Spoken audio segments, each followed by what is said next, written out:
Juveniles, culturas, condiciones, experiencias y problemáticas de las juventudes contemporáneas.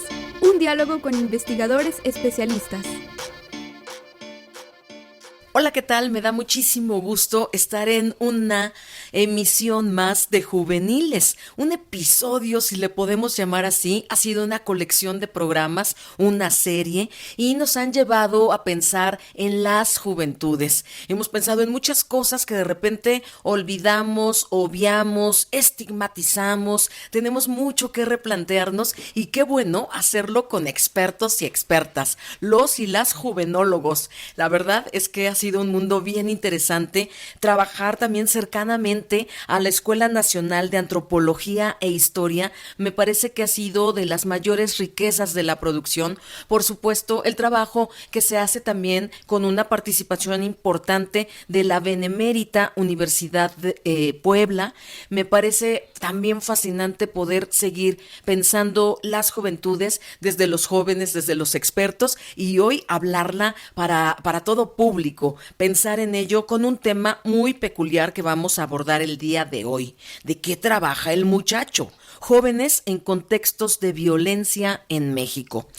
De acuerdo a la revista Science, en México el narcotráfico es el quinto empleador del país. Los jóvenes insertos en realidades precarias suelen ser algunas de las personas que se emplean en ese rubro y desde el 2006 a la fecha son asesinados. Esto es fuerte, asesinados. En promedio, 26 jóvenes de entre 15 y 29 años diariamente aparecen muertos, siendo una consecuencia de entrar, de insertarse voluntaria o forzadamente al ámbito de la delincuencia organizada. Si bien sobre este tema se ha discutido mucho en los medios de comunicación, constantemente se hace desde una mirada moralizante y desde una criminalización a las juventudes, que poco consideran que en contextos donde la violencia se ha convertido en una realidad diaria,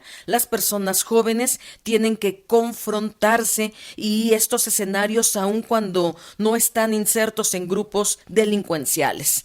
Para platicar de ello, tenemos una experta el día de hoy. Nos acompaña la doctora Perla Medina Aguilar. Vamos a escuchar en este momento un poquito de su trayectoria y semblanza. Licenciada en Psicología por la Facultad de Psicología de la UNAM. Maestra en Juventud y Sociedad por la Universidad de Girona, España. Maestra y doctora en Antropología Social por la ENA. Ha trabajado el tema de jóvenes involucrados con el narcotráfico en la región de Tierra Caliente, del estado de Guerrero desde hace 11 años. Con la Escuela Nacional de Antropología e Historia, ha colaborado con el equipo de investigación en 2 encuestas nacionales de estudiantes de antropología. En el ámbito de la salud mental, ha colaborado con la Organización Panamericana de la Salud, como consultora y capacitadora. Y desde 2006 ha participado en diferentes investigaciones en el Instituto Nacional de Psiquiatría Ramón de la Fuente Muñiz, sobre salud mental, adicciones y atención primaria a la salud. Bienvenida, doctora Perla Medina Aguilar. ¿Cómo estás? Hola Susana, qué gusto estar aquí hoy platicando estas cosas tan interesantes. Muchísimo gusto también para nosotros y que nos cuentes de qué trabaja el muchacho. Jóvenes en contextos de violencia en México.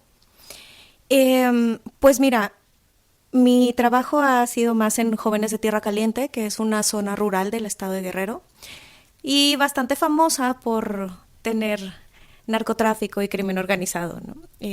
Toda la región. Pero este contexto de violencia no solamente pasa en Tierra Caliente, ha extendido pues a todo el país, zonas urbanas, rurales y mucho más allá, ¿no? Me gustaría que platicáramos hoy sobre este punto que decías de la criminalización y la estigmatización de los jóvenes, porque parece que se ha centrado en un lugar común que es la precariedad. Jóvenes precarios, vulnerables ante el narco. Y creo que esto también contribuye al estigma. No solo los jóvenes precarios se meten al narco, también estamos hablando de otras clases. Tenemos narco juniors, precarios no son, ¿no? Claro. Y me gustaría también desvincular un poco esta idea de pobreza, narco. Ni todos los jóvenes pobres se meten al narco, ni todos los narcos son pobres. Hay diferentes elementos que se van a conjugar en esta inserción entre juventud y delincuencia organizada. Y creo que en ese sentido también se nos olvida un poquito que cuando hablamos de los muertos, el narcotráfico, la delincuencia organizada es una empresa y funciona como una empresa. La cosa es que esta empresa tiene muchos riesgos y uno de esos es perder la vida y la libertad, ¿no? Entonces, cuando los jóvenes son asesinados, no son asesinados jóvenes, son asesinadas personas, son asesinados adultos, familias, no solamente los jóvenes. Sí, por supuesto que los jóvenes van a engrosar las filas porque estamos hablando de una actividad económica que ofrece trabajo y los jóvenes están en busca de trabajo. Permíteme interrumpirte, doctora Perla Medina. Trabajo, delincuencia organizada, lo acabo de decir, se escucha mucho en medios, pero realmente decirlo clara y con todas sus letras, ¿qué es? ¿Cómo se trabaja en el narco? Esta empresa, que además a estas alturas de la vida tiene muchos brazos, ya incluso el narcotráfico, es decir, producción y distribución de droga, netamente de narcotráfico, es uno de sus brazos, pero tiene muchos. Estas empresas delictivas van a tener un monopolio de actividades económicas. Y uno de los más rentables es el cobro de piso.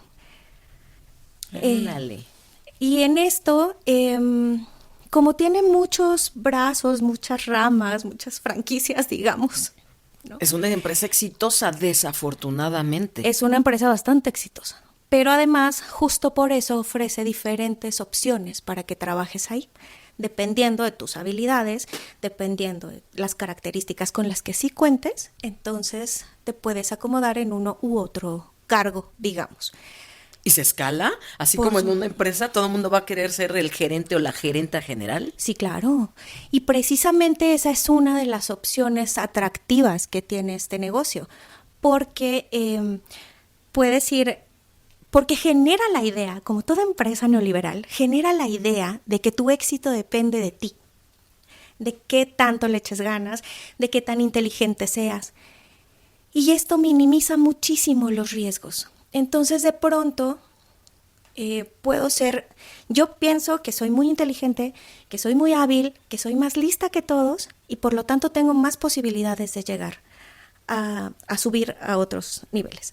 Pero ¿cómo empieza? ¿Empieza con un consumo individual y de ahí te gusta y le agarras la ondita y empiezas a compartir con los cuates y a vender o a seguir consumiendo? ¿O cómo es esa cadenita? Es que es diferente en cada lugar. Mira, por ejemplo, en Tierra Caliente el consumo no es el punto inicial.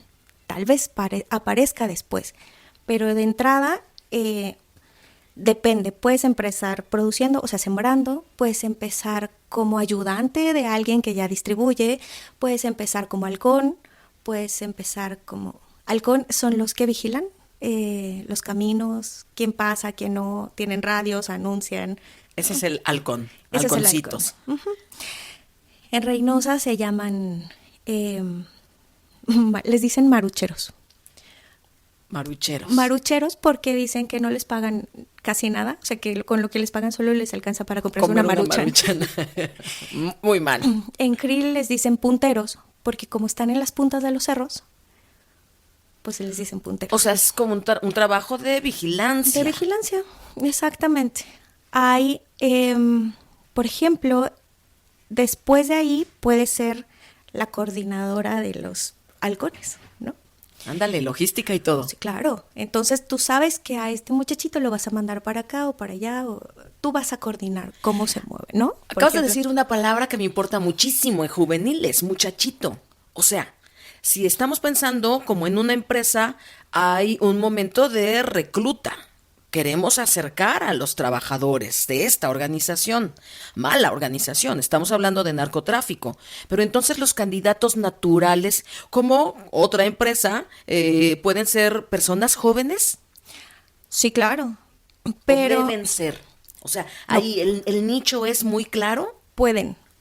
No es un campo acotado a jóvenes nada más. Pero sí se valora mucho las habilidades y las características que tienen los jóvenes. Por ejemplo, fuerza, resistencia. En las zonas rurales, por ejemplo, tienes que caminar, aguantar hambre, sol, comida, sin comida, sin agua, frío, calor, recorrer grandes distancias. Esto pues es mucho más fácil que lo haga una persona joven que tiene más fuerza física, digamos. Se valora el valor, que no te dé miedo estar en eso. Ya, valentía. Y se paga, ¿no? Y eso lo paga. Eso es Híjole, lo que paga y en esta México, empresa. que somos bien machos, viva México, es complicado, porque entonces el fenómeno se pone muy interesante. Pero es que creo que una de las cosas como de los enfoques que habría que modificar, es no ver al actor como el joven pobre, vulnerable, que por su pobreza se mete al narcotráfico. Si cambiamos el foco y vemos a la empresa como tal, entonces no es tan difícil. ¿Por qué un joven se mete al narco? ¿Por qué un joven trabaja en una mina? Pues porque hay una mina, porque le queda accesible, porque está ahí, porque su familia aprendió a trabajar en la mina y se lo enseñaron, porque es parte de su cotidianidad. Porque si no se abren otros empleos, trabajas en lo que hay. Y en lo que hay, además, si ese trabajo te ofrece una buena remuneración, se vuelve una opción atractiva, ¿no? A ver, déjame ir deshaciendo el tema. Entonces, las personas jóvenes, hoy podemos decir que vivimos todos en contextos de violencia. Pero los jóvenes lo tienen más naturalizado que nosotros, es decir, sus dinámicas, sus relaciones. Si yo pienso en cuando se iban mis papás a, no sé, a un baile, o cuando a mí me tocó irme al Taízo, al Barbas, y ahora se van a una cantina, a un bar, pero el tema de balas, o sea, ya es muy probable que te termines viendo abajo de la mesa, si bien te va, y si es que logras salir antes de los rafagazos. ¿Cómo están viviendo las personas jóvenes en estos contextos de violencia? Y otra vez, ¿cómo vemos también a toda la empresa? Si yo tengo un problema en un restaurante, busco al gerente del restaurante, no a los comensales, ni me estoy fijando en la edad ni en el género.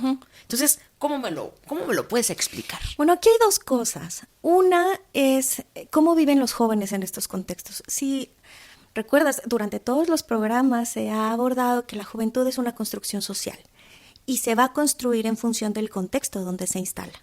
Entonces, si el contexto donde están estos jóvenes es violento, tiene presencia de delincuencia organizada,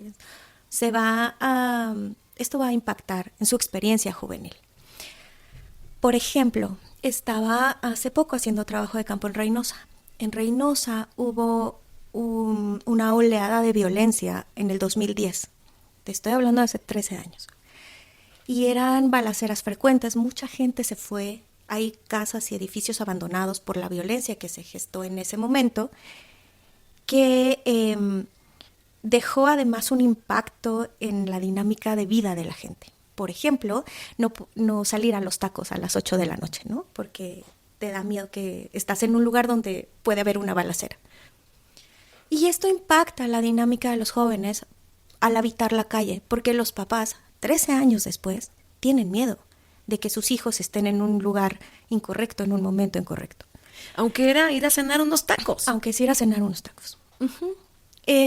Esto, por supuesto, que va a transformar la experiencia que estos jóvenes tienen de su juventud, o sea, de esta juventud, de la experiencia que puedan construir en otros lugares donde no pasó esto. En Tierra Caliente, por ejemplo, los jóvenes son jóvenes a partir de 3 cosas. Una, la fuerza física, el bienestar físico. Es estar nuevo corporalmente en la vida, no te duele nada, no te falla nada, ¿no? Qué bonito momento es de la vida. Y 2, las estéticas. como si tú tienes ganas de arreglarte, de vestirte a la moda, de estar constantemente procurando tu apariencia física, eres joven. Las personas adultas ya no tienen ganas de hacer esto. Y la tercera son las prácticas de ocio. O sea, irnos a los bailes, a las fiestas. Estas tres cosas marcan, digamos que, la experiencia juvenil. Y dos de esas, por lo menos, están mediadas por las estéticas y la vida de la delincuencia organizada. Si te das cuenta, las estéticas juveniles en estos espacios tienen como elementos de marcas transnacionales, ¿no? Louis Vuitton, Gucci, Versace, Armani. Claro, y en la música lo percibes, pero evidentemente. Dicen, ¿no? Y es parte de esto. A los adultos ya no les importa si su playera es Gucci o no, lo que quieren es que sea algo funcional. Para estos jóvenes sí es importante. Y se da toda esta construcción de la estética juvenil tiene que ver también con este mundo. ¿Por qué? Porque el mundo de la delincuencia organizada es el que te va a permitir tener los recursos para comprarte la playera Armani. Oye, pero me está dando miedo, porque si le rascamos más, así como vamos profundizando en el tema, entonces el narcotráfico, claro que tiene que ver con las economías. Y no estamos hablando de una economía local, estamos hablando de la economía mundial. Entonces, ¿quién fregados inventó esta empresa?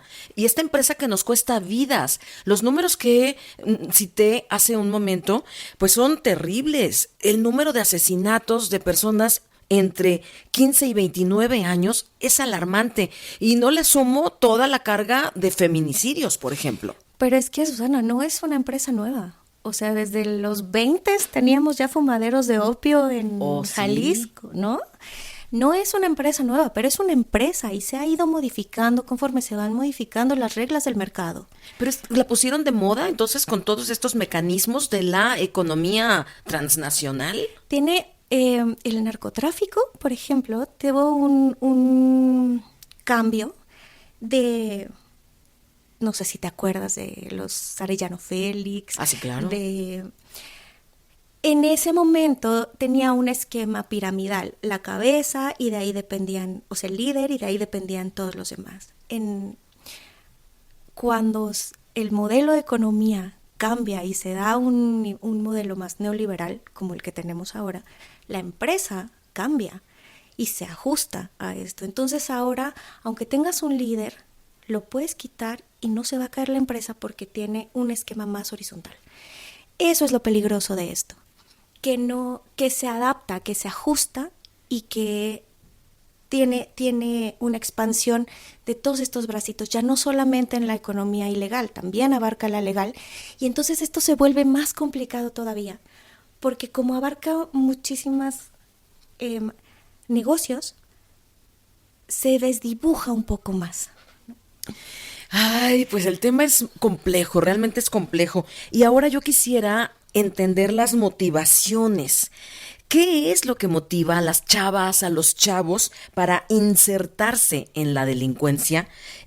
¿Cómo lo hacen? Platícame esto brevemente, porque después también tenemos que hacer un saltito para música, por favor, y seguir mostrando, porque al final son nuevas narrativas. Exactamente, son nuevas narrativas. ¿Qué es lo que lleva a un joven a querer trabajar? Comprarme unos tenis, en el mejor de los casos ir a una buena escuela, sí. Ayudar a mis papás. Ayudar a mis papás, colaborar en la economía de la casa. ¿En qué trabaja ese muchacho, esa chica? En lo que se pueda, en lo que haya disponible. Y mucho de eso puede ser el narco o la delincuencia organizada. No creo que las motivaciones sean muy diferentes de un trabajo diferente. Lo que sí es, y lo que a mí me parece preocupante, es esta no mirada del riesgo que implica, que se minimice ese riesgo. Claro, porque es una empresa en donde no tienes ninguna garantía de seguridad. No, pero en algunos casos pareciera que sí. Ahorita te platico eso. Creo que déjame dar un respiro y también vamos a profundizar, pero vamos con música. Se trata de mi barrio, me gusta pensar, sí sucede esto en el territorio, sí hay muchas muertes de actores y protagonistas juveniles y sí tenemos todos y todas que seguir reflexionando en el tema. Así es. La selección musical la hiciste tú. Sí, por temas específicos. La primera canción, que es una canción chilena, porque cuando yo la escuché me sorprendió. Pensé que esto de los corridos tumbados, que esto de la música vinculada con el narcotráfico era una cosa de México, y no es así. Y lo que vamos a escuchar es una exaltación de lo que los jóvenes están pensando en su trabajo. Esto que vamos a escuchar es en un contexto urbano y después vamos a escuchar más o menos lo mismo, pero en un contexto rural. Contexto urbano, contexto rural. ¿En qué trabaja el muchacho? Jóvenes en contextos de violencia en México. Enseguida regresamos, juveniles. Estamos de regreso en Juveniles para continuar con la reflexión sobre las juventudes contemporáneas. Pues sí, escuchar las vivencias a través de la música, con toda tu plática también, doctora Perla Medina Aguilar, pues sí, es aterrador, ¿no? Es esto un panorama muy real y como lo decimos muchas veces, cuando lo vives cercanamente, es abrumador. Y claro que esto tiene que servirnos para sensibilizarnos, porque si pensamos en el fenómeno de la violencia, del narcotráfico, del riesgo de nuestras juventudes, tenemos que pensar en todo. Los actores no solamente son esas empresas que podemos decir las empresas del narco, hay todo un sistema. Hay todo un sistema que controla no solamente la parte económica, sino la parte de la violencia, porque la violencia es una de las herramientas que tiene este negocio. O sea, para amedrentar o para controlar o para ganar más o para todo junto. Para todo junto, por supuesto. Te decía que uno de los negocios más fructíferos es el cobro de piso, ¿no? Y esto te lo da el poder de fuego. No tengo que hacer nada, solo te digo, dame dinero, págame para que yo no te haga daño. O sea, ni siquiera van a cobrar el piso porque ahí van a vender o porque no tiene nada que ver con la distribución, por ejemplo, de drogas. Mira, te cuento, por ejemplo, en Tierra Caliente, que es esta región rural de la que te hablaba, el señor que vende jitomates en una carretilla en el mercado tiene que pagar por cada kilo de jitomate determinada cantidad. Por cada kilo que vende, tiene que pagar determinada cantidad. Las tortillas, por cada kilo de tortillas que se vende, se paga también una cantidad. O sea, es como un impuesto. Exactamente. El gas, lo mismo, pero además también existe en este monopolio que si tú eres mi amiga y yo soy la jefa, entonces tú te haces cargo del negocio de la cerveza y lo vas a vender a quien yo te diga y como yo te diga y lo vas a cobrar y por cada cerveza me vas a pagar una determinada cantidad. Entonces tenemos que una coca termina costando 30 pesos, cuando en el Oxxo te cuesta 16. Por ejemplo, y esto afecta a la economía de las comunidades, por supuesto, ¿no? Y afecta a la vida de los jóvenes, por supuesto, y se hace más urgente la necesidad de trabajar. ¿Y por qué no denunciamos? Sé que hay muchos riesgos detrás, para muchos es evidente, pero a ver, déjame sumar esto a otra inquietud.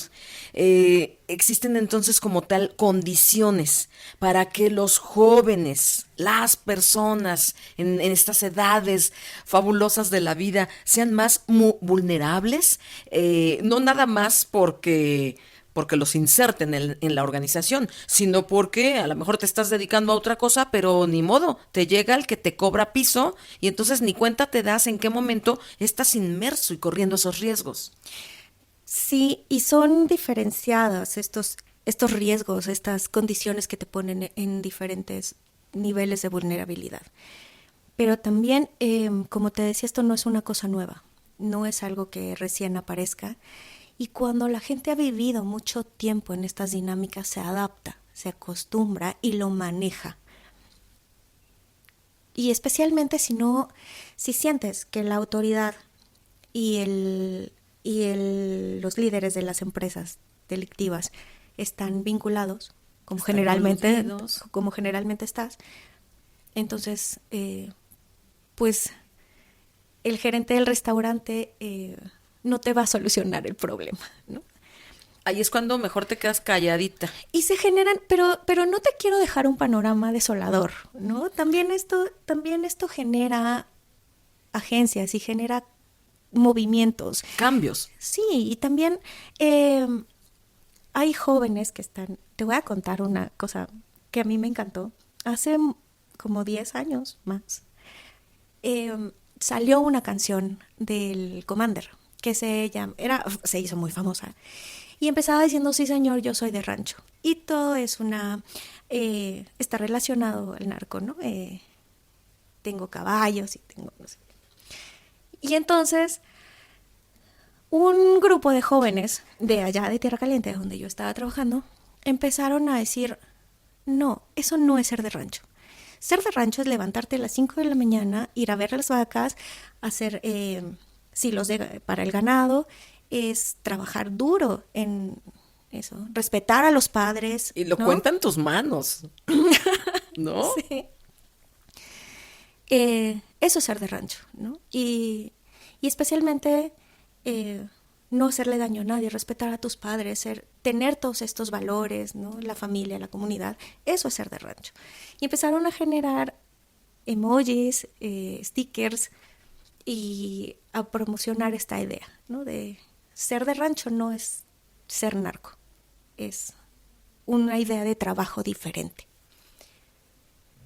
Y esto me lleva a otra idea, otro punto que me gustaría tocar contigo, y es que esta noción de trabajo también cambia entre las generaciones. Estaba escuchando hace poco a algunos adultos que se quejan de que los jóvenes no quieren trabajar o que no les gusta el trabajo rudo, ¿no? El esfuerzo muy grande. Y no es que sean flojos, es que la concepción de trabajo y de empleo ha cambiado. Entonces, la delincuencia organizada también se adapta a esto y promueve opciones de trabajo que tienen estas libertades, que tienen... a lo mejor los jóvenes ahora no quieren un trabajo, una plaza fija donde las tengan típicas que estar 8 horas con 8 apodo. horas sentado en una oficina, ¿no? Sí. Qué aburrido. Y las actividades que pueden desarrollar en estos otros trabajos son más atractivas. Un buen sueldo, más atractivas y... ¿Y si hay buenos sueldos? Sí hay buenos sueldos. En algunos casos. Y en otros no. Como te decía, ¿no? En Reynosa les dicen marucheros que por qué no ganan más que para una marucha. En Krill me contaban, por ejemplo, que haciendo cuentas, al final gana más un guía de turistas que un puntero. En Guerrero, los salarios que paga la delincuencia organizada no se podrían encontrar en ningún otro empleo. Por ejemplo, bueno, esta cifra es como de hace 10 años, no sé si siga siendo así, pero más o menos a alguien que está en el equipo de seguridad, que ya es un nivel mayor, ¿no? En el equipo de seguridad de los jefes, de los líderes, le pagan aproximadamente 20,000 pesos al mes. Y sí tienen prestaciones, sí hay aguinaldos, sí hay incentivos extra. Sí, es una empresa. Sí. Y también hay otra cosa que es que se promueve una idea de compañerismo y de solidaridad. O sea, bueno, la historia del Chapo, por ejemplo, de cuántos que terminan viéndolos no como santos, pero sí como líderes. Esa parte realmente es de preocupación. pero es que además tiene que ser así. No te puedes mantener tanto tiempo trabajando en un lugar, en una comunidad, donde todo el mundo sabe qué haces. Lo ve si no generas estos vínculos, ¿no? Puedes pagar la fiesta del pueblo, vas a pagar los bautizos, porque necesitas la conexión con la comunidad. Necesitas la conexión con la comunidad, necesitas el vínculo, porque no solamente se trata, y esto también es muy empresa neoliberal, no solamente se trata del sueldo que te pago, sino de considerar este vínculo humano. Facilidades, sí. Por eso son padrinos, por eso compran las fiestas, por eso pavimentan las calles, por eso... Te porque- mandan la banda. Qué barbaridad. Así es. Pues es muy interesante y me gusta seguir pensando entonces en las diferencias. Hay diferencias en el ámbito urbano y en el rural. En los contextos de violencia y de narco son iguales, solamente que cambian un poco sus prácticas. Estoy pensando en las juventudes rurales, que tampoco tienen muchas opciones como de voy a trabajar en tal tienda de muebles o de papelería gigantona o en el supermercado. No tienen estos lugares para dar empleo. Y entonces, ¿qué haces a los años? ¿Qué quieres independizarte? ¿Qué tienes ganas a lo mejor de comprarte una bicicleta o una moto? Ahí hay entonces una oportunidad para la desgraciada empresa esta. Claro, pero además, fíjate que platicaba con estos jóvenes, y eso fue el año pasado, y yo decía, bueno, ¿qué necesitas para desarrollarte como profesionalmente en tu comunidad? Que esto es algo muy importante. Parecería que los jóvenes se quieren mover a un ámbito urbano, y sí, pero para conocer, no para dejar lo que les gusta de su casa rural, Su ¿no? alimento, su naturaleza. Sí, sus amigos, la ida al río, la fiesta. Esto está bien bonito y lo quieren seguir teniendo, pero también tener acceso a lo demás. Y entonces, sin pensar en la delincuencia organizada o en la inserción, alguna de las actividades que tiene que ver con esto, ¿qué se puede hacer? ¿Qué necesitas? Y yo les preguntaba esto. Y me decían, necesitamos apoyos. Yo quiero poner una panadería, yo quiero poner un taller de costura, yo quiero poner un restaurante, y tengo estas ideas y quiero hacer esto, O sea, son emprendedores igualitos, Muchísimo. rurales y urbanos. pero necesito que alguien confíe en mí, me dé capital y también necesito capacitación para poder hacerlo, Emprender. emprender. Porque la idea de quiero trabajar en una oficina 8 horas no me gusta, ¿no? Quiero ser dueño de mi negocio, quiero poder expandirme, quiero generar mis ideas, que mis ideas caigan en esto. Recuerdo mucho a un chico que me decía que quiere diseñar disfraces.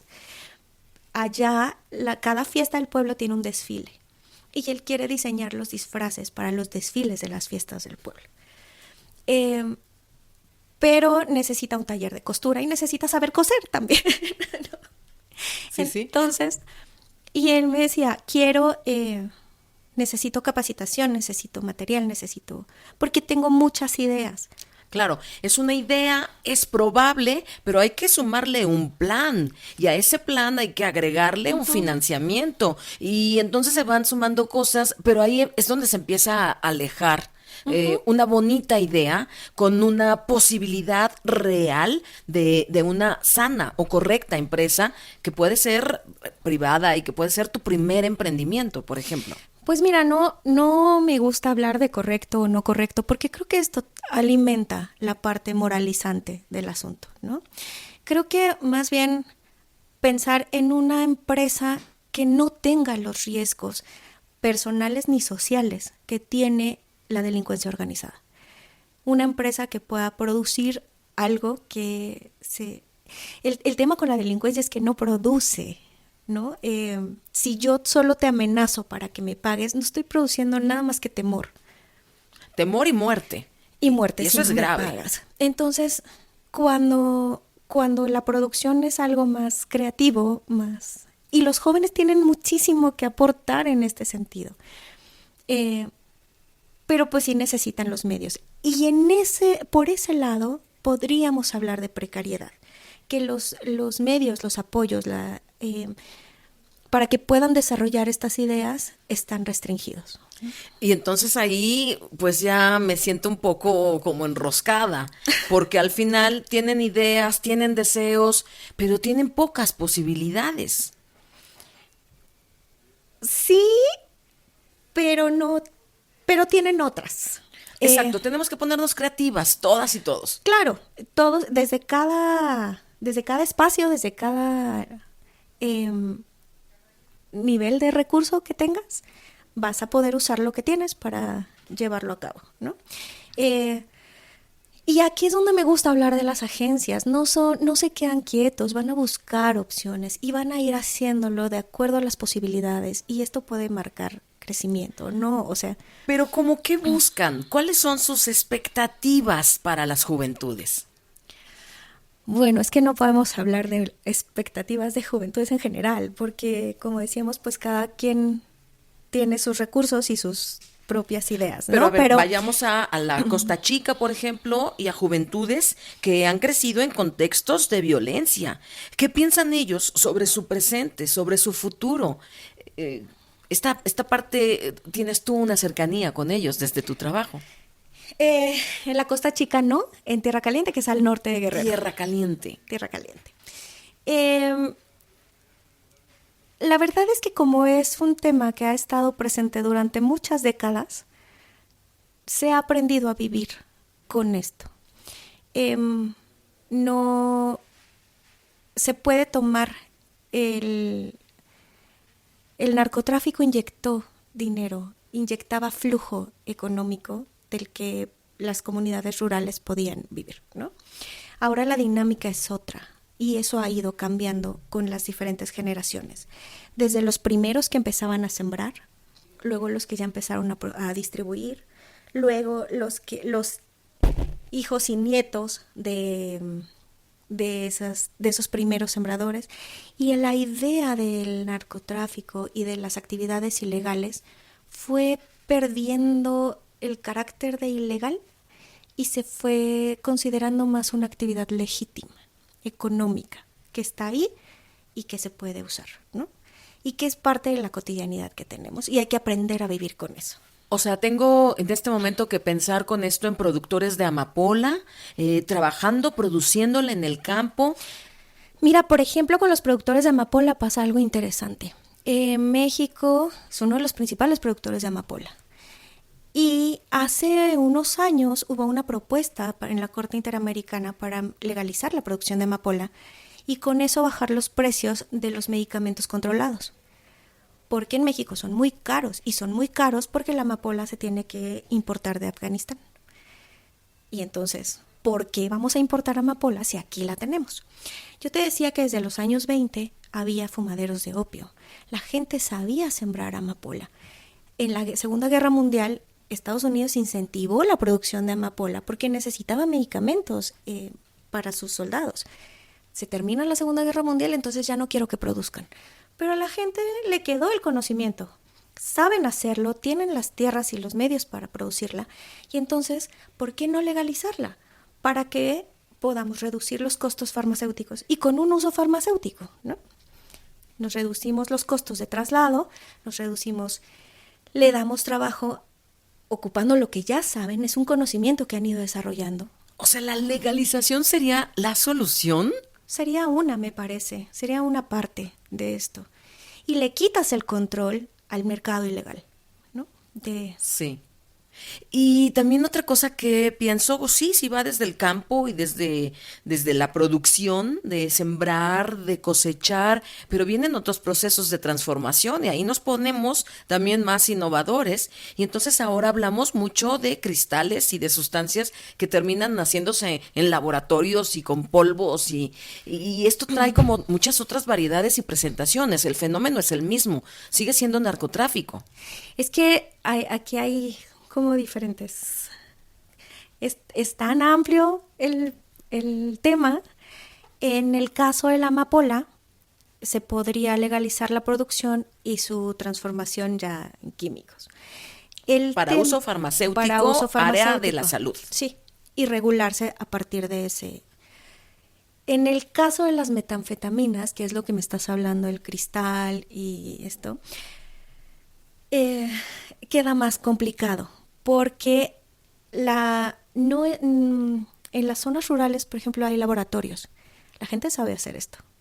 Y los jóvenes saben hacer esto. Y lo saben porque sus sus antecesores, sus papás, sus abuelos, les enseñaron a hacer esto, o porque lo aprendieron recientemente, pero son los que, como tienen el espacio adecuado para que todos los vapores salgan y no se note tanto, pues pueden desarrollar laboratorios clandestinos en algún punto de estas zonas rurales.